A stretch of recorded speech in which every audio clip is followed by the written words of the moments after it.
राज्यात गुन्यांवकारी घडणुकांनी वाढ जायत आसा। सोमारा राती 10 ते 11 वरांचेर फोंडेक वाडो पर्रा वाठारांत ओडिसा कामगाराचो खून जालो। मेळिल्ले म्हायती प्रमाण पर्रा बांदकाम सुवाते कुशीक आशिल्ल्या कुडीत 3 कामगार रावताले।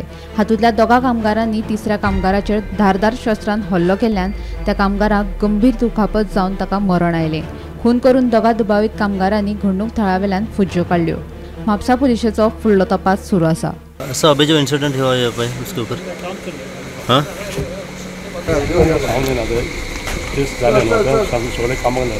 ओके सो कोण आउटसाइडर किने कोण बायले रेंटाक रावतालो काम करूंक येयलेले लेबर आनी कोणे कितें कळ्ळें हितून सुरक सद्या काम चालू